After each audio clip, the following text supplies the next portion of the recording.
right here with Nate Tanner, victorious head coach of the Princeton Tigers, state champion. Nate, you talk about offense, but defense is really what won you this game. Landon with the big interception, and he told me he actually audible on that final play. He was supposed to blitz. Is that right? He may have. We told him all week with the pressure that we bring. To be wary and aware of a potential screen. And Landon, he's a really heady kid. If you think back, he's made a couple plays on screens throughout the year. Bluefield, he had a pick against Hampshire. They ran a slip screen on their sideline, and there was nobody but Landon. He broke it up. Tonight, I think he had 2 picks on screens. So we told the linebackers, if you feel it when you're going, Sink and try to make a play. He did the rest. What was the message to the team going into that? Because I wasn't quite sure if they were going to kick the PAT to try and tie it or if they were going to go for 2, but it kind of felt like with the game the way it was, they were probably going to try to go for the win. What was the conversation like? At the end? Yeah. We said, all right, fellas, we kept our defense out there because our field goal block, we subbed some kids on. And actually, earlier in the game, when they went for 2, I sprinted down the sideline trying to call a timeout, but he didn't hear me. So, missed that. So, there at the end, we had them in the huddle. We said, look, they come out for a field goal, got to block it. And, if they come out for offense, I'm not going to tell you the play call, but it's what we hang our hat on, and that's pressure. And just lock it down. Yeah, they tell me to play golf because you're going to save it for another year. Don't want to change the name up. Yeah. But I mean, man, we brought heat, and pressure burst pipes or makes diamonds. And our kids, they just found a way. They got it done.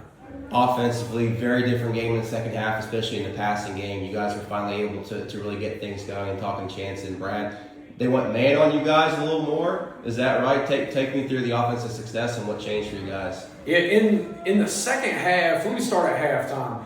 Came in, got on the iPad, looked at what they were doing. I thought they were going to be a 4-man front, like a traditional over front. And they came out, and it was kind of a hybrid. Like, we had seen it out of Capital. Graham did it a little bit. Greenbrier East did it a little bit. But it was even more so a little different. They had like a 4-eye 0, a 5, and a 9. They had 2 guys on the edge. And they were doing some stuff where they would align them away from Brad. So, I got to think, I was like, all right, what's going to happen if we stick Brad in the backfield? What are they going to look like? So, came out the second half, did that. We talked about what we were going to do if Brad wasn't in the backfield. And, moved him around, got him going in the run game, motioned him out of the backfield, had some big pass plays. Then at the end, they went to a 5-man front once we had kind of asserted our will on them a little bit in the run game. And we started going empty, and they were playing some 0. And, from there, it was just, we were playing 2-on-2. It was Mosser and his guy, and Chance versus whoever was coming after him. And, not just Brad, but we had some other kids make some huge plays down the stretch.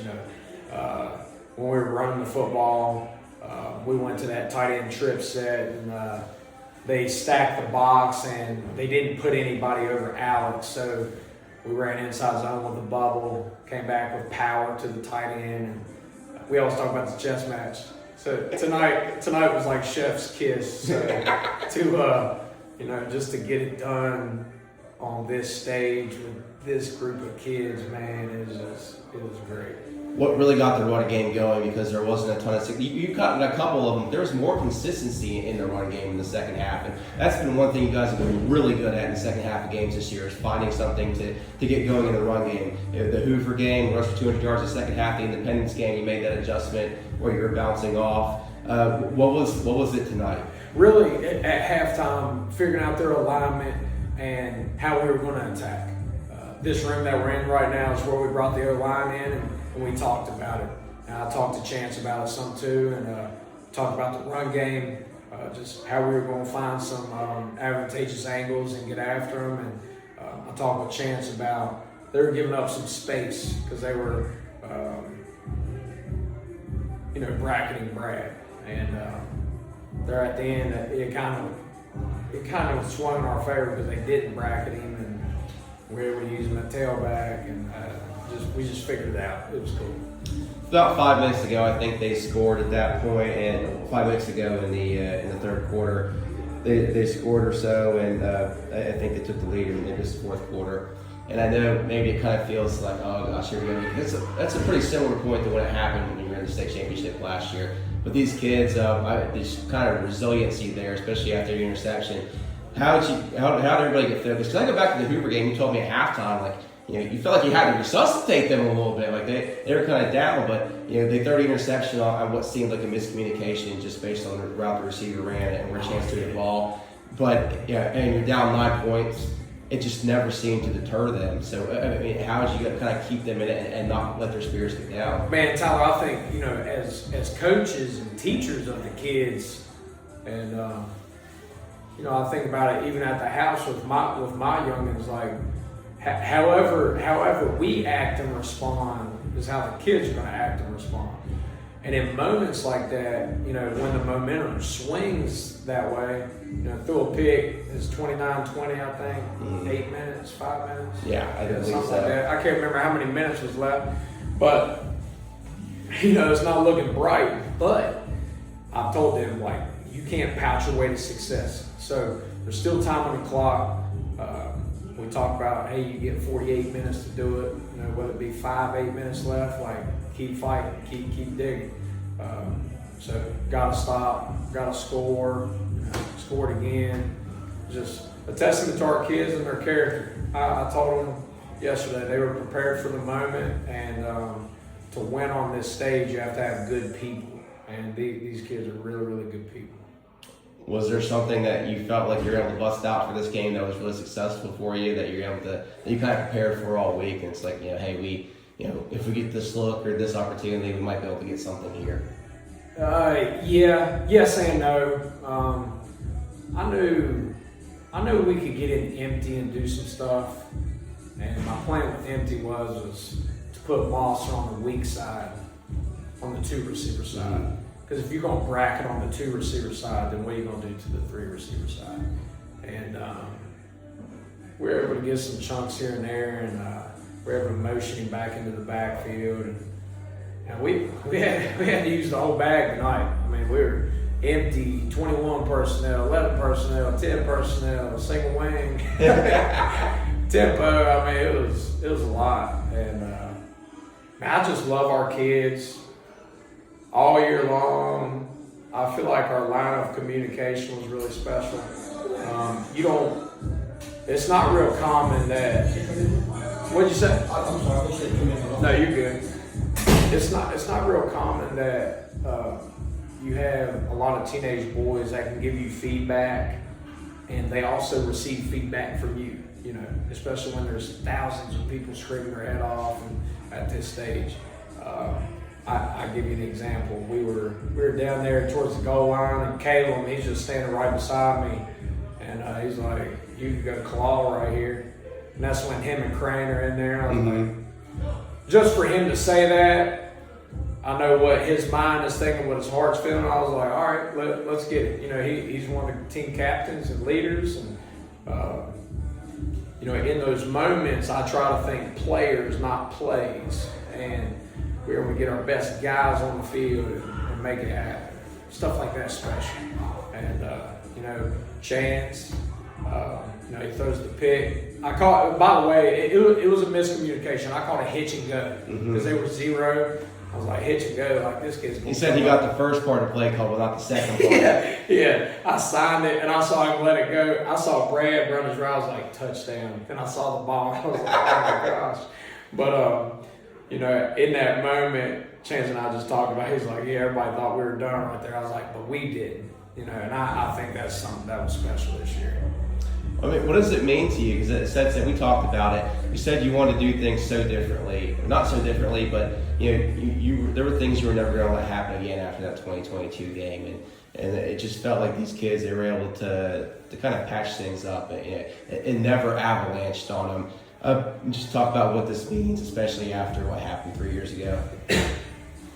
Tyler, it's hard for me to put into words. It's really special. I was telling somebody just now outside, like being a part of it as a kid, and I remember the joy that I felt whenever I started coaching. I was like, man, I want kids to feel that. I want community to feel that. So it's very, very special. And you brought up, the 22 stuff and learning from it and whatnot. This year as teachers, we would tell the kids, like, when something would happen, whether it be a coaching point or discipline, instead of berating them and, undermining them, we tell them, like, look, this is what needs to happen and this is why. Like, this is not an attack, this is for growth. And I told you about just like nipping stuff in the bud when it happened. And I know I made a huge effort at it, and our coaches did too. Just a fantastic job. And I'm just so thankful that the kids were so receptive of it. Just a very special group. And I told them there at the end, I think after number 6 caught the little scramble swing pass. Kids were hanging their heads, they were about to score, and they did. I was like, it was a minute 17 left. I was like, look, right now is not the time to pout. I was like, finish. And you saw some guys there like this, and they locked it back in. So seeing moments like that, man, it's special. It's cool. What was your favorite play from the game tonight? Favorite play of the game? Oh man, there's so many. I'll be honest, probably the last knee. The last knee, whenever I knew it was done. But man, so many kids played their hearts out and just made huge plays tonight.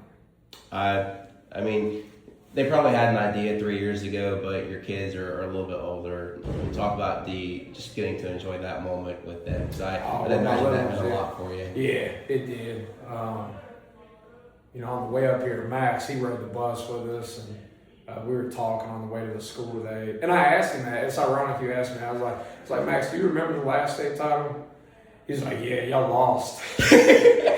And kids can be so humble. Yeah, he was. And he was like, yeah, I remember we lost and wasn't good. I was like, yeah, you remember anything else from it? He's like, no, not really. And I told him, and I tried to soak that up too. As a dad, I was like, I told him, I said, Max, this is going to be a special day, buddy. So, let's enjoy it and have fun. And something that's been so cool moving to Princeton, I get to take my kids to school every day. I do morning duty at 7:30, and they got to be at school by 7:20. So it's worked out perfect. I think that was some divine intervention because I get that time with them in the morning, especially during football. I don't get to see them as much. And the past probably month, 2 months, the buzz has been state championship. And like you said, 5 and 7 year olds, they say whatever pops in their mind. So,